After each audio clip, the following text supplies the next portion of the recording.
Yeah. Oh, all right. Hello, everyone, and welcome to the December 2025 Five Miles from Anywhere meeting.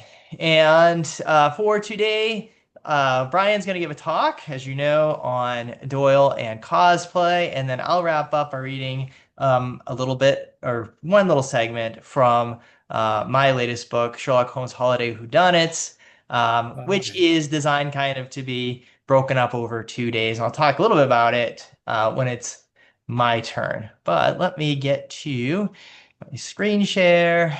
And oh, that's interesting. Mhm. Give me 1 second because it did not do what it was supposed to do. There it is. Now we're good. Sorry about that, my friends. The great thing about this group is you guys don't mind if I'm not 100% great with tech. All right. Here we go. Okay. So, um, as always, we'll start with announcements. And then Brian will do his Did ACD Invent Cosplay. We'll have some discussion. And then I'll wrap with a reading from Sherlock Holmes' Holiday Whodunits. And if anybody ordered the book and it hasn't come in yet, I apologize. Printing is really slow this year, surprisingly, and we're finding that some of the books are taking 6 to 8 weeks to get shipped. So sorry about that. I did not expect that. So I'll try if I plan on doing another Christmas one next year, and I'm thinking of it, I will try to get it out earlier. All right, so I guess I only have for the big announcement is that the BSI weekend plans are now in place, and this is Monica Schmidt. Uh, she does this wonderful comprehensive guide where you can kind of see the weekend as a grid. It's kind of cool. Um, and the ever like the longest weekend in the world is you can kind of see it at a glance. So a couple of things just to point out. If you are going to New York and are getting there on Wednesday, Hal Glatzer, who was on a few months ago, is doing another play, Sherlock Holmes and Nefarious Baron. I think that would be wonderful if you can make it and say hello and meet Hal in person. And that's Wednesday from 3:30 to 5. Um, Thursday night, we're doing the Parade Street Irregulars dinner. So if you don't have any plans for Thursday, let me know. And we'd love to have you join us. Friday's the um, sorry, also on Thursdays, the Doylean Awards, which I chair the fiction and poetry group. So again, it'd be cool if some of you guys could make it to see the awards. Friday, Mysterious Bookshop Open House, and of course, the big dinners are Friday as well. And then the luncheon is Saturday, and Sunday is the Ash Brunch, which always wraps it up. Um, so just wanted to toss that out there. I'm going to stop sharing because I don't have, I wanted to hold off on too many announcements. So I'm going to stop there and open it up. And if anybody would like to share, let me know. I'm going to go to the gallery view so I can see everybody. And just either unmute and shout one out or do I the have name one, speech. Go for it. which is that as one of the two new directors of 221 Con, April in Atlanta, we are very pleased to welcome back Belanger Books as one of our key sponsors. And we will be raising prices in January. So if you want to get the discount rate for the membership, book now. Room reservations are open. Dealer applications are open. Volunteers are welcome. And there was something else. Oh, yes. If you'd like to be on a panel, the panelist applications are also open now. So we've got everything running. Right. Thank you, Joanna. Oh, go on to April. Beg Oops. pardon? Yeah, Yep. Tom Burns. Uh, Not strictly Sherlockian, but I will be releasing another book, I hope, Oh. at the end of December. It's called the Pussy series. I'm struggling to get it it out this year because it's a Southern Gothic, and Ooh, I want to enter it in a competition for Southern Gothics, of which there probably won't be very many. So, but look for it on Amazon, 3M Detective Agency novel. perfect. And after that, I have a Sherlockian mind, um, the Wizard of Montague Street, which will be a collection of short stories. Excellent. Thank you, Tom. And thank you, Joanna. And I'm again hoping, fingers crossed, that next year will be my first 221 BCon. Um, so hoping. There's some issues that might prevent me from going, but I'm hoping Timing everything works out. timing is usually an issue with some people due to but we have a traditional weekend and we're sticking to it. So No, I sorry think about I think that. that's great. I think that's great. And I see Shayna, you have your hand raised. Yep. So when you had the grid up earlier for the BSI weekend, some of you may have noticed the event on Friday afternoon, the Gillette Luncheon. I am responsible for running that. And there are still seats available. So if you're coming for the weekend and you're free early Friday afternoon, that's a possibility. I am putting the link to the web page that has all the details of time, place, and how to contact me in the chat. All right. Thank you. Thank you for that, Shayna. Um, uh, just on my end, I just realized a couple other things. I sent an email out with the links to the last two meetings. I apologized for sending those out late. And I also had a link to Sarah Bennett's book on Sherlockian postcards, which she had mentioned in last month's talk. And I got a number of emails from people requesting information about it. So it is available from the Sherlock Holmes Society of London website. And it's very reasonably priced. It's £6. So And it's a you, wonderful book. I oh got it. yes, you have And it's it? great.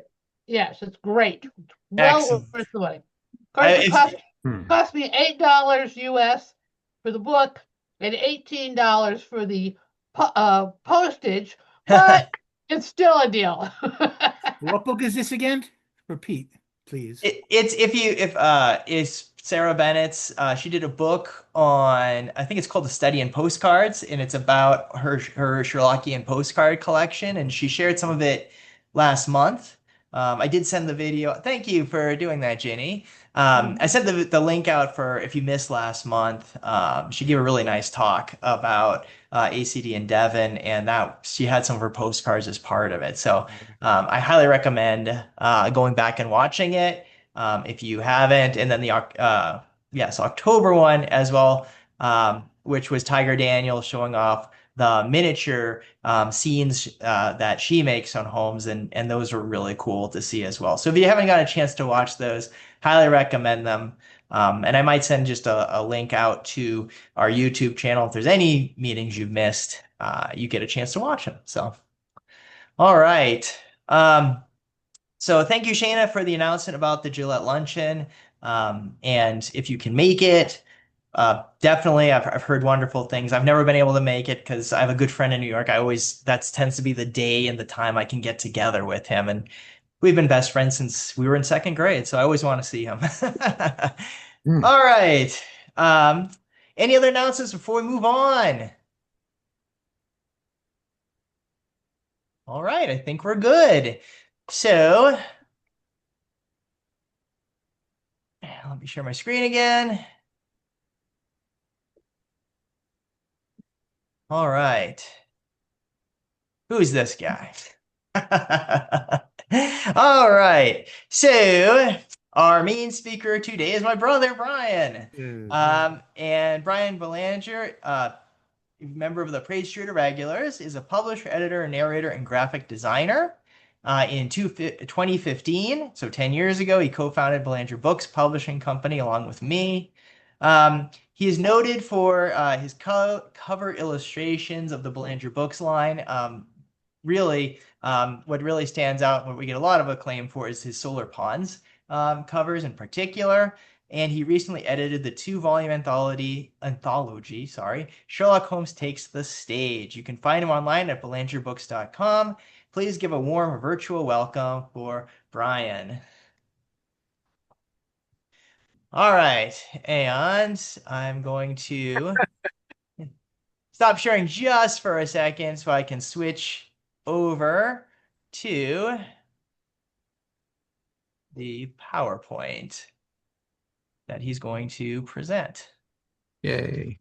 Yay. And I'm being technologically deficient today. I apologize, people. All right. There we are. Did everyone see that? If Brian, you can see that okay? Everything good? Yep. All right. Excellent. Go for it. All right. Thanks. Hi, everyone. Derek asked if I could do a quick one, a quick talk today, so I thought I'd do something fun and talk about Arthur Conan Doyle, the cosplayer. You know Sir Arthur Conan Doyle as an author, of course. He was also a doctor, a spiritualist, an athlete, a Freemason, and a world traveler. But what's not widely known is that he was also a cosplayer. Next screen. Did Sir Arthur Conan Doyle invent cosplay? Next. Okay, thank you all. Good night. I'll see you next month. Oh, wait, I'm getting a message. Apparently, I've got a little extra time to kill. So, all right. I can give you a little more info. Next screen, please. Well, Doyle did not invent cosplay, but he did dress up as his character, Professor Challenger from the Lost World. So before we get to that, I'm going to give you a little history on cosplay. Next, please. As far as we can tell, the first cosplay event took place in 1877 at a party held by Jules Verne. As the story goes, several of his guests showed up dressed as characters from his novel Around the World in 80 Days. This is, which apparently took him by surprise. He was not expecting that. This is the first recorded example of people getting together in a public social gathering to dress as fictional characters. It is not recorded whether or not Verne himself dressed in any kind of costume. Now, you may be asking yourself, well, Brian, Around the World in 80 Days is an adventure novel. Since The Lost World is considered by many to be science fiction, does that mean that Doyle actually invented sci-fi cosplay? Next. No. That honor goes to a Mr. William Fell, who in 1908 dressed up at a masquerade as Mr. Skygack from the newspaper comic strip Mr. Skygack of Mars. I never read it either. If you're curious, Mr. Skygack is a correspondent from Mars, and he writes about Earth people and their strange customs. He's kind of like Uncle Traveling Matt on Fraggle Rock, or the way Mork would sign off on Mork and Mindy every week. So, if that's the case, why am I even bringing up Doyle? Next. Doyle was the first author to publicly dress as one of his own fictional characters. But why did he choose Challenger? Why not, Holmes? Next. Well, if Doyle was going to dress up as one of his characters, it wasn't going to be Holmes. I believe Doyle once sadly wrote, quote, that if I had never touched Holmes, who has tended to obscure my higher work, my position in literature would at the present moment be a more commanding one. By contrast, Doyle truly enjoyed the brash, bold character of Professor Challenger. According to John Lellenberg, quote, the reason Doyle is like Challenger and why he felt so close is that Conan Doyle never really grew out of the boyish side of himself. It was very important to him. He wrote that Challenger, quote, always amused me more than any other character which I had invented. So when the Strand magazine began serializing Challenger's first adventure, The Lost World, in April of 1912, Doyle anticipated the character and the novel's popularity. "It promises to be a great success," he wrote. "I should be surprised if it is not the best seller of any book I have ever done." Doyle also said of The Lost World, "It's the very best serial I have ever done, especially when it has the trimmings of fake photos, maps, and plans." Next, please. Derek? Oh, there we go. Sorry. Okay. Now, by this time, precedent had already been set for masquerading as a Doylean character. People had been playing Holmes on stage and in early movies for a few years at that point. In the early spring of 1899, celebrated actor William Gillette traveled to England hoping to receive Doyle's approval for his play Sherlock Holmes. Finally, in May of that year, Doyle invited Gillette to his home at Undershaw for the weekend so he could look over the manuscript. To Doyle's great surprise, Gillette walked in the door in costume as Sherlock Holmes. According to Doris E. Cook in the book Sherlock Holmes and Much More, quote, "Not even Sidney Paget had done it so well in a drawing. The clear-cut features, the deep-set eyes looked out under a deerstalker cap. Even Gillette's age, the middle 40s, was right. Gillette won over Doyle, the play was a success, and the rest is history." So that play and the subsequent movie all happened because of cosplay. Did this early example of cosplaying Holmes inspire Doyle to disguise himself as his beloved Professor Challenger a dozen years later? Next slide. In the spring of 1912, in order to help promote the serialization of The Lost World and have a bit of fun, Doyle talked a few of his friends into posing for a couple of mock-up photos. Details of this photo shoot are scarce, but the pictures themselves reveal an amusing side of Doyle rarely seen. In one, Doyle, dressed as Challenger, sits at his desk, hands folded over scattered maps and letters, regarding the viewer with an almost smug expression, although it is hard to tell under that beard. His colleagues, the other members of the Amazon expedition, as The Lost World's E.D. Malone, which was played by Doyle's brother-in-law, with Professor Summerlee and Lord John Roxton, are both played by the photographer in a bit of optical trickery. They surround Challenger, and they all look every bit like the members of an exclusive society, posing for a portrait to be displayed in the halls of an exclusive gentleman's club.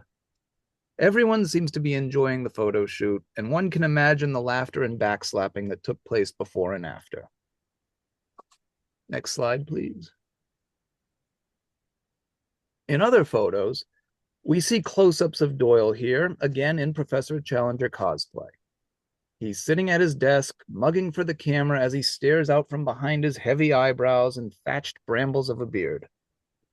Looking at these images, one can easily see why Wallace Beery was chosen to play Challenger in the film version of The Lost World, and lament the fact that our Brian Blessed never got to play the role on stage, TV, or movies. Surprisingly, the editor of the Strand magazine turned down all the photos. Supposedly, the editor believed that readers would be confused by them. They would appear in a later edition of the story in book form. Seriously, were the editors really more afraid that they'd be accused of a hoax? Or, my personal theory, had Doyle possibly asked to be compensated for the pictures? Or was there simply no room on the page? Next, please.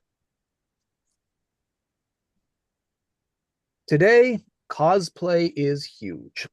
Every Comic-Con and pop culture event has hordes and hordes of people in costume dressed as their favorite heroes, villains, and other characters. One can only imagine if Arthur Conan Doyle was alive today and just watch him strutting through the spandex crowds at Dragon Con or New York Comic Con or whatever con, in his fake beard and explorer's garb, telling everyone to make way for the great explorer, Professor Challenger. You know, I think he'd actually like it. Unless he ran into... Next. Oh, dear. There you go, folks. That's it. All right, yay. All right. Excellent. All right.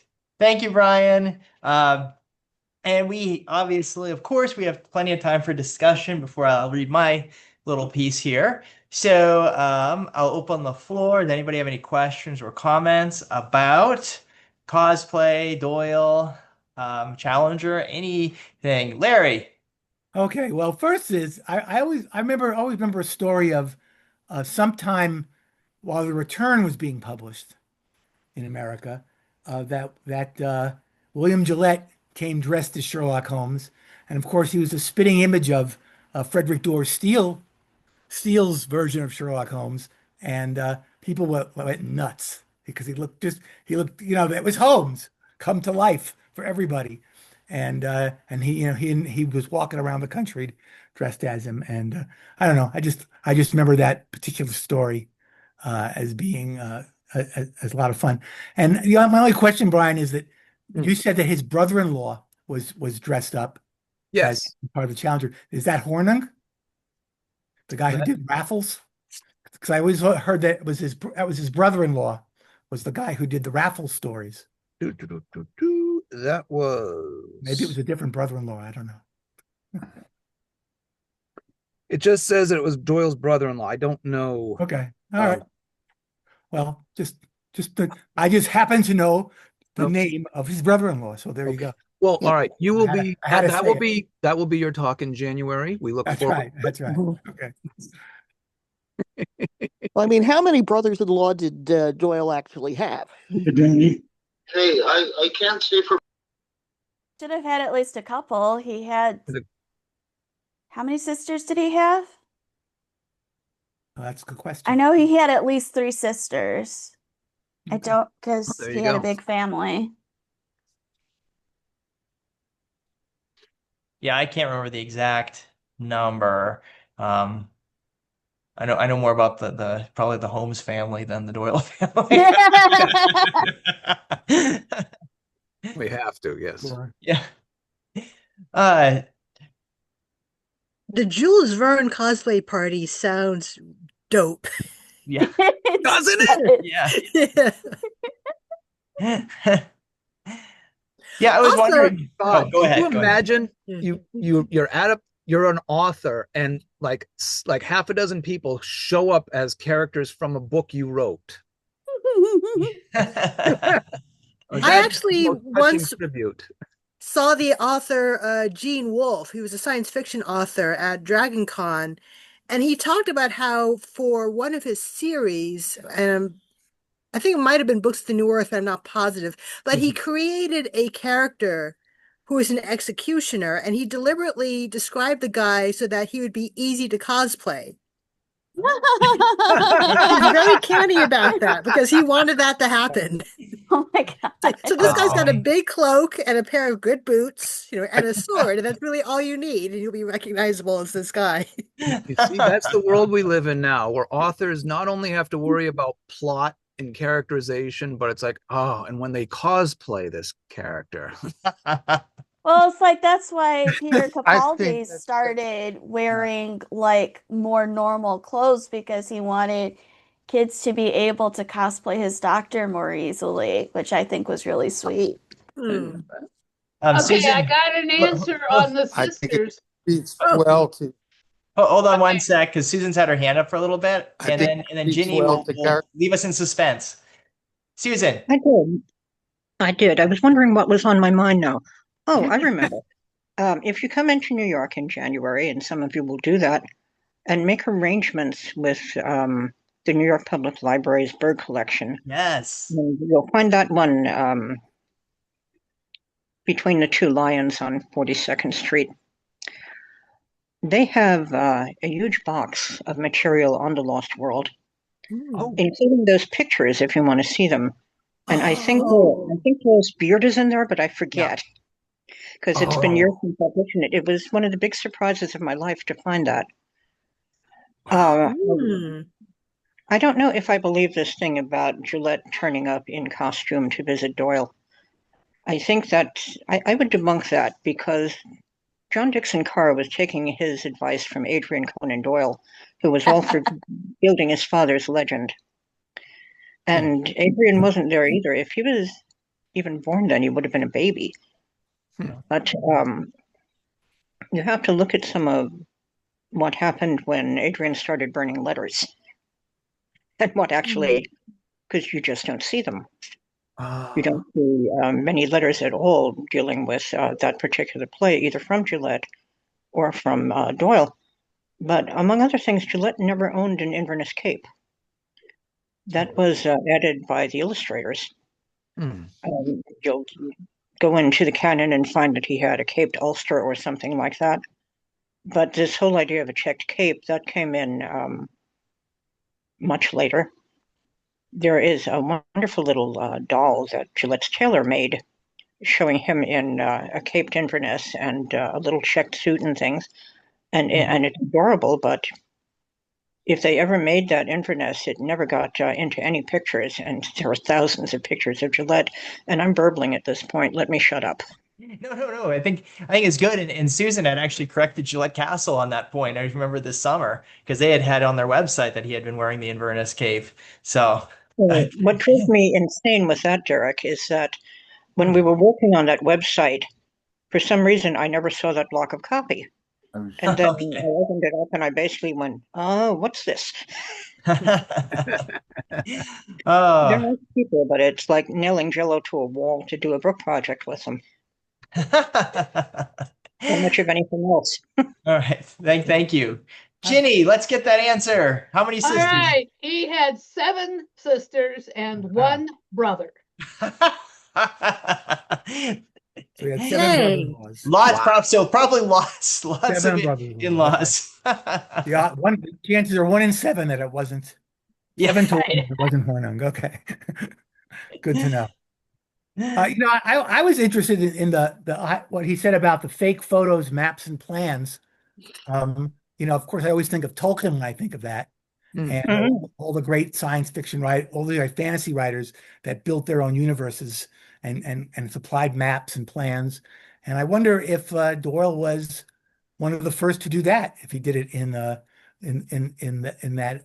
his exploration series, in his Challenger books, The Lost World.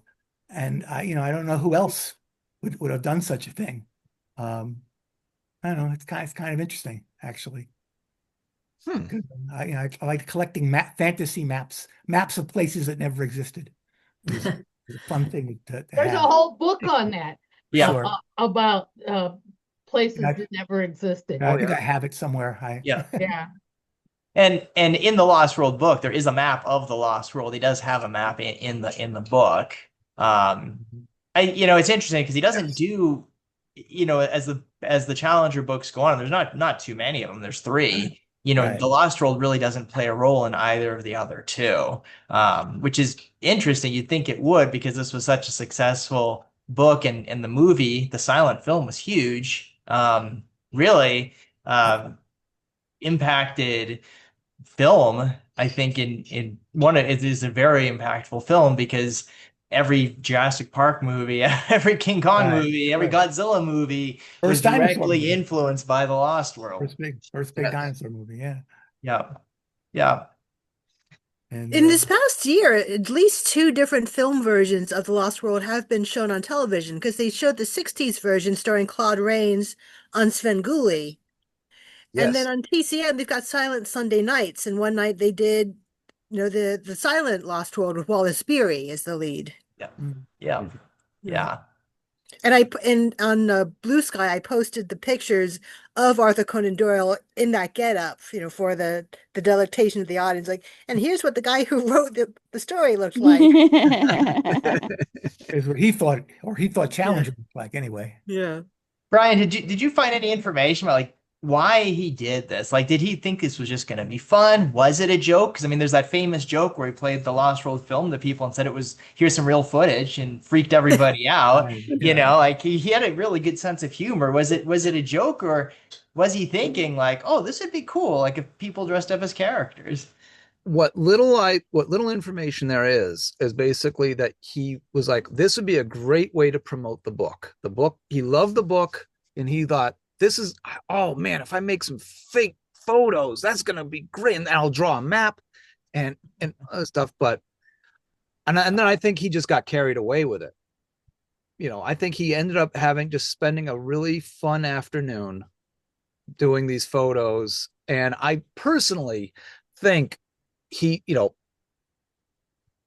I could just see him like every Halloween or something. Kids come to the door and he opens up as Challenger. Get away! What do you want, you little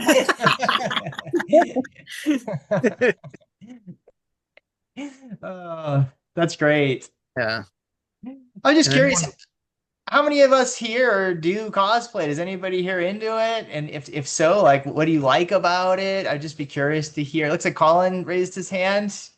I was going to say I was the bookseller in your last photo, so I was the disguised bookseller. So yeah, the Guinness Book of Records attempt as Sherlock Holmes I went to. Oh, did you? Nice. Yeah. Did you win? Did you guys get in? I can't remember. No, we didn't have there was a minimum amount of participants, I think, and we didn't make the criteria for the minimum amount of people turning up. Okay. So they ended up the Sherlock TV series did an attempt about a year later, and they got into the Guinness Book of Records for their attempt. Oh, that's cool. Okay, nice. Well, you lost to the best.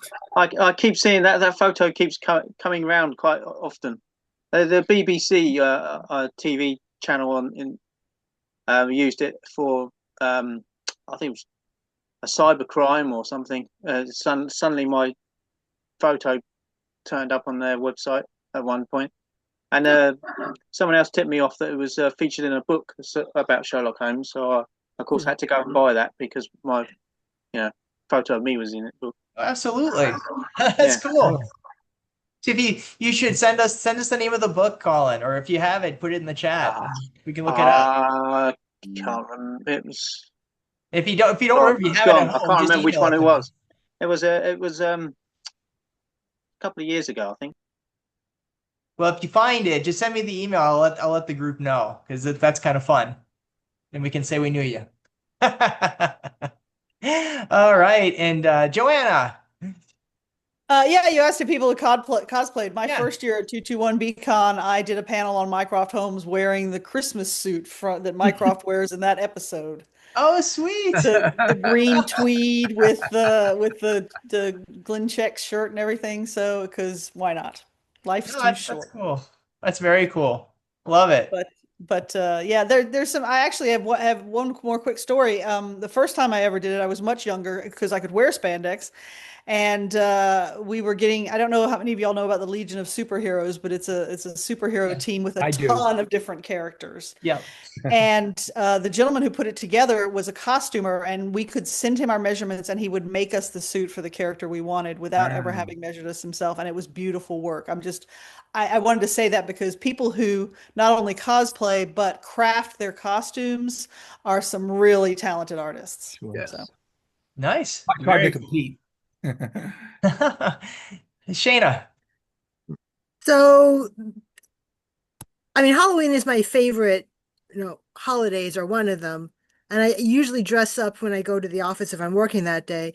As for like actual cosplay, there was one year I went to Dragon Con again in Atlanta, and an online friend of mine was on a panel talking about the TV show Hannibal, which was on the air at the time. And so I basically dressed up as this creature that appears periodically in the show called the Raven Stag. So I had like antlers and a feathered mini skirt. I'm trying to see if I can find a picture. Unfortunately, I think they're all on my other computer, which is currently on the fritz. But a lot of the fun was just figuring out, okay, how am I going to actually do this? Like, what am I going to wear to represent this thing? That's one of the cool. That's one of the best things about cosplay is when you can if you become an obscure character and someone recognizes you, and you're just like, ah. Okay, I think I found it. Hang on, let me see if I can put it in the chat. Sure, if you want, I think I've got the. There we go. Okay. All right. Oh, there we go. Woo! Sweet. Oh, yeah. Yeah, very nice. All right. One other term people might be interested in is crossplay, which is when you cosplay as a character of a different gender. Right. I was thinking about, well, you kind of did that with Minecraft. Yeah.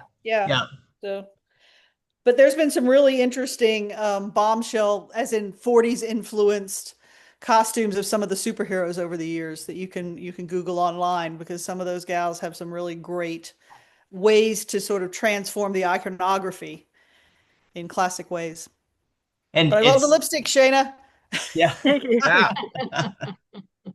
And it's interesting because now, I mean, it seems like cosplay is just in its own, like, just so elaborate now, particularly with there's people doing elaborate, superhero costumes. I've even seen someone in what looked like an original Godzilla suit, but one of my one of my students does the furry thing, and when I see the costumes, like when that student shows me the pictures of like what they design and what they sew, it's amazing work, and it's just like, wow. I don't know like how you can even afford to do this, and to take the pride and time to hand sew it all is just amazing. So I'm very impressed with everyone who does these elaborate costumes.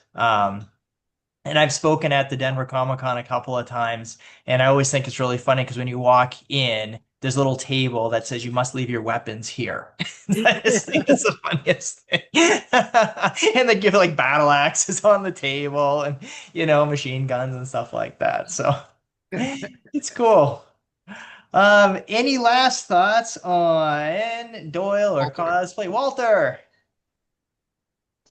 I don't know if this really counts as cosplay, but when I first got into Sherlock Holmes, when I came back to Washington D.C. from Denver in '68, I wanted to get the Baker Street Journal, so I wrote to Julian Wolfe. And I heard all these people had names. So I said, well, this is John Rance. And I got back this wonderful letter from him saying, oh, you're the policeman that knew nothing.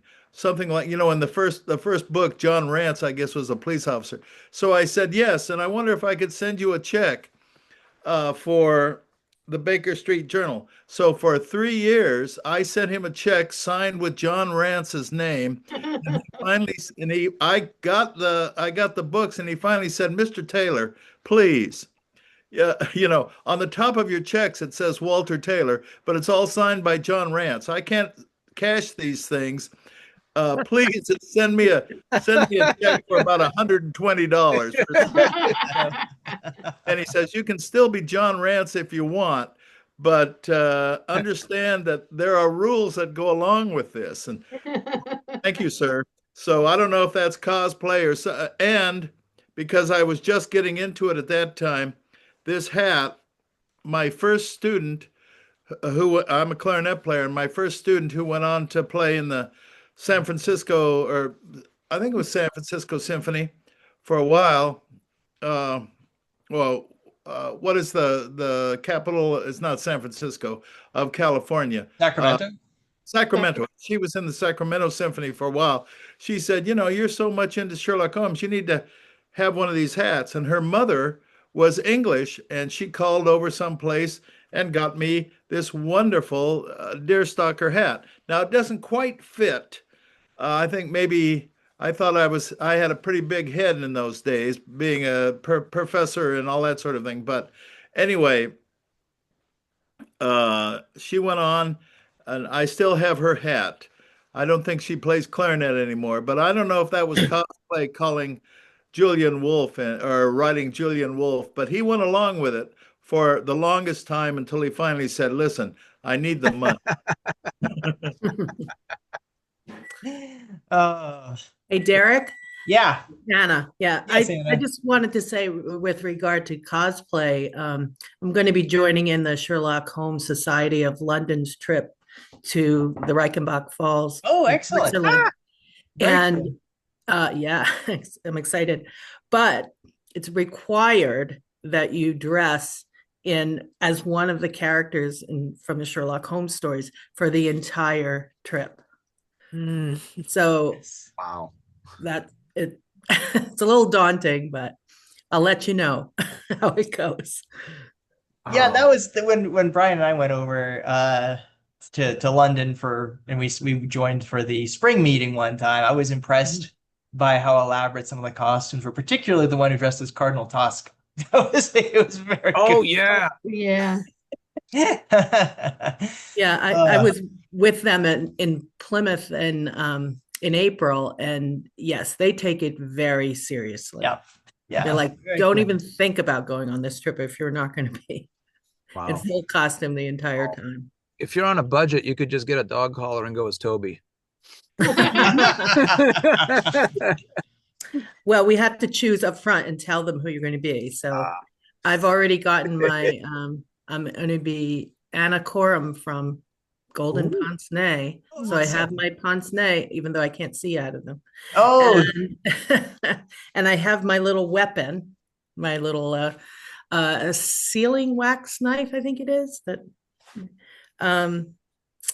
yeah, except I realized I can't bring that on the plane, I don't think. So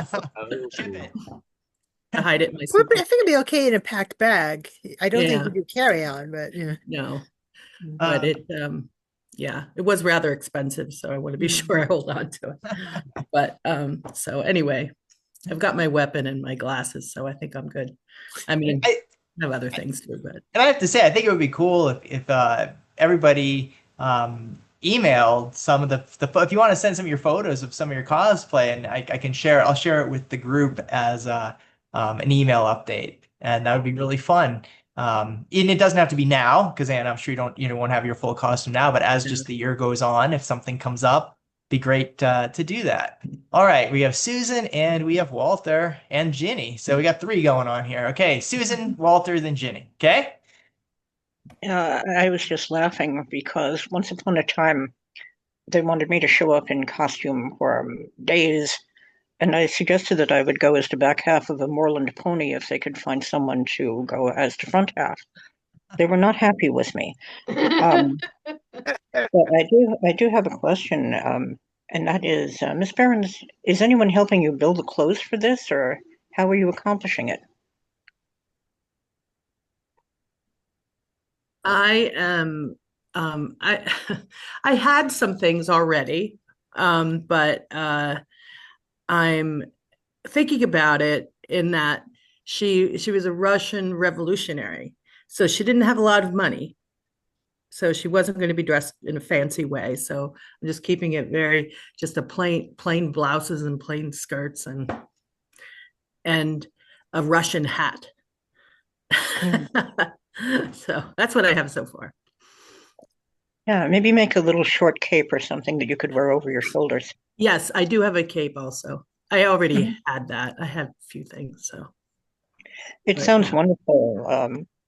Peggy tried to get me to go to this with her, and I just laughed and laughed. I couldn't see myself making all those clothes. Well, I don't know how to sew, so I'm not going to make any, but I bet. Yes, right. Yeah, she's going on the trip too. Yeah. So, yeah. I can't even imagine dressing up for one event, but let alone 4 full days, but we'll see. I had my years of acting and showing up in corsets for things, and once was enough, thanks. All right, Walter. The first time I went to London, I was with 2 Army officers, and I was a sergeant, and we met one of the officers' daughters outside of town, and we got on on a train and we came into London, and she blindfolded me, and she said she had a very special surprise for me. So we got out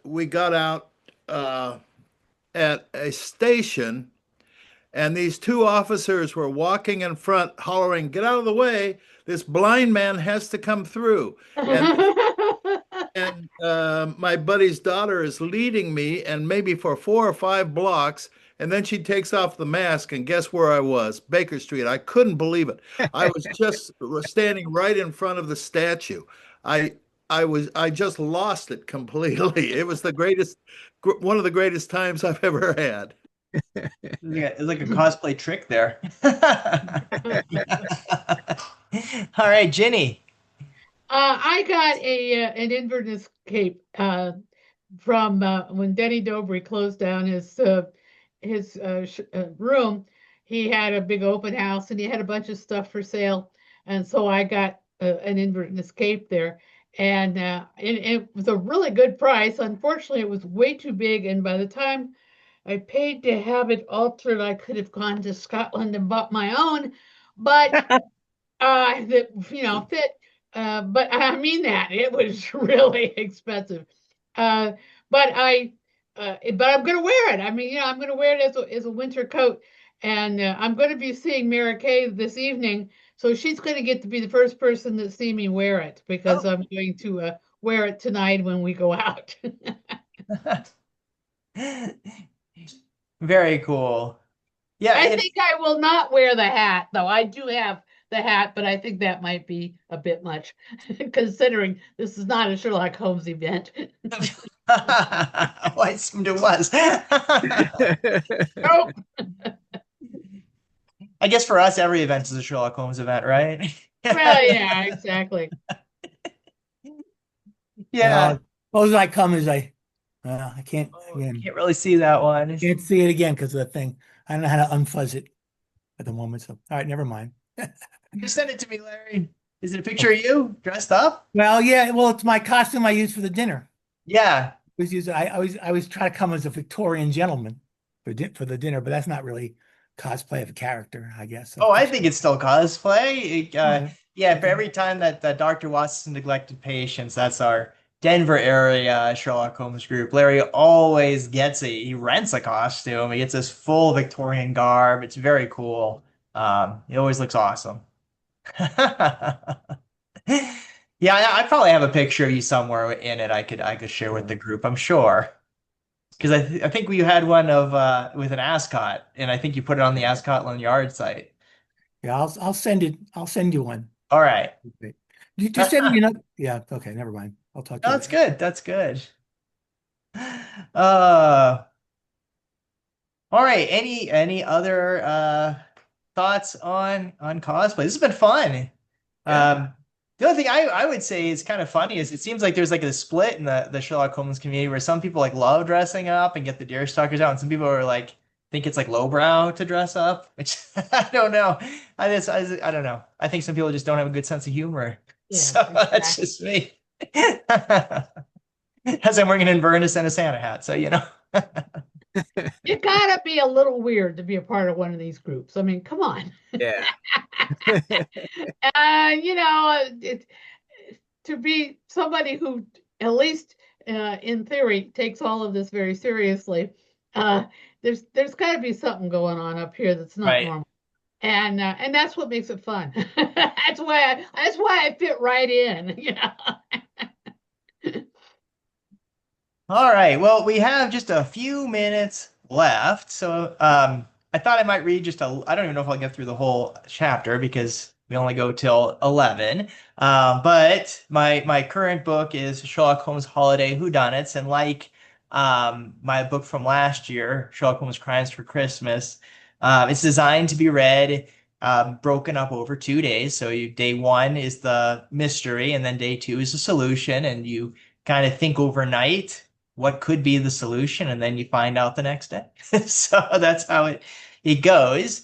And since it's the 6th, actually December 5th was the first part. So I'll read the December 5th part, and then if you have the book, you can read December 6th at home, and if not, You'll find out tomorrow. That's Well, we should try to solve it. Maybe. yes, you should definitely try to solve it. That's why I said you can find. Yeah, I'll make sure that you think about it, and then like the Black Widowers, we could sit here and discuss it until we. That's I did that last year. I don't remember who it was, but they emailed me right at midnight saying, "Hey, it's tomorrow. What's the solution?" It was really funny.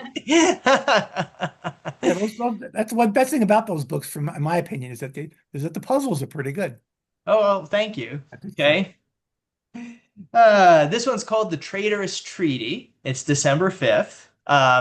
And so since today's the 6th, if you haven't read the ending yet, you can, right after we're done, you can read the ending. And if you don't have the book, don't worry. I guarantee I'll let you know. Okay. So here we go. The Traitorous Treaty. Holmes and I had returned to 221B Baker Street after a busy morning. After breakfast at a fine cheese shop, we met Mrs. Hudson at church, and the three of us returned home. Following an excellent cup of tea, we prepared to spend the afternoon hard at work. I was planning on spending the time reviewing notes from my patients that were scheduled to see me in the next few days, while Holmes was working on a paper on varieties of snow and how they each can be useful in determining types of crime. I made a note about Mrs. Stevenson, a patient with a jittery disposition, whom I prescribed a tonic to help calm her nerves.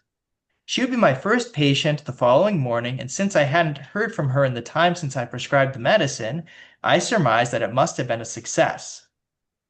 My thoughts were interrupted by a raucous noise from below.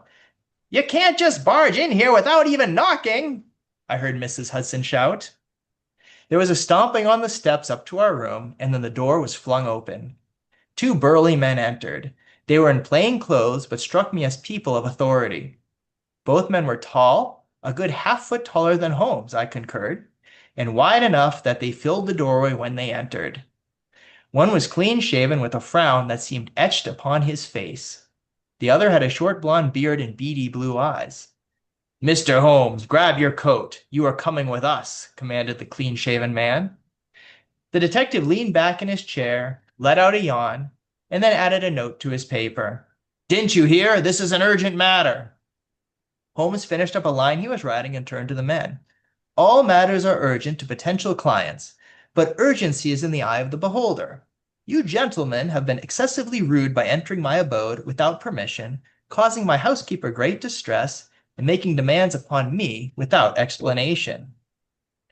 The bearded man said to the other, "Let's just grab him, Jacob."